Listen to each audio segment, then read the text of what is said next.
Caroline from CertainlyCaroline.com.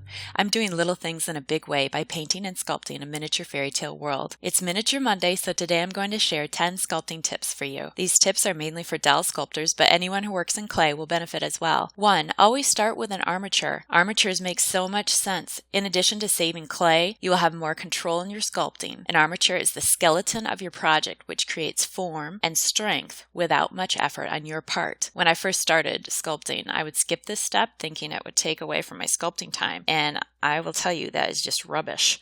2. Keep a few reference photos or another doll close by while sculpting to get proportions right. 3. Your choice of polymer clay greatly matters. I've been absolutely loving Pro Sculpt Light.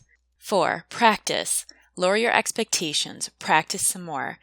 Eventually you'll sculpt something better than your first one. And then practice, practice, practice. 5. Keep a Pinterest board of your favorite sculptures for inspiration and education. 6. Try painting the eyes. I found I was able to achieve far more lifelike results if I painted my eyes rather than using the pre-made glass kinds. I love Genesis heat set paints for doll making because they dry when I am ready, not when they are ready. This makes painting worry-free. 7. Avoid dirt and lint. Wash your hands. Use some old clay to push around in your hands before touching the new clay. Use your scalpel to keep your clay clean as you go.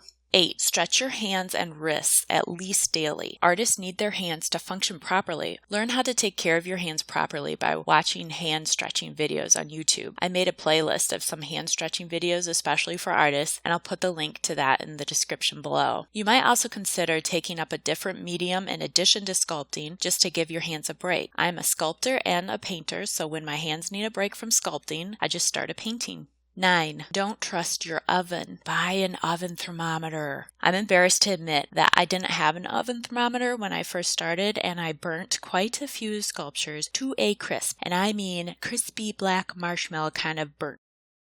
Finally, 10. Take your time sculpting. If you're getting frustrated, it's time to set that little cutie aside for a while, preferably before you use it like a racquetball against your wall. Perhaps I'm being Captain Obvious here, but I figure it's worth a mention since folks seem to know that tip but don't seem to follow it. Hey, thanks for watching. Next week, I'll be making the clothing for my one-of-a-kind Queen of Hearts doll. You will want to hit the subscribe button so you won't miss that. If you hit the like button, that really helps me out too. I'm doing little things in a big way by painting and sculpting a miniature fairy tale world, so join me every Monday for a new miniature art video, and check out my website at CertainlyCaroline.com.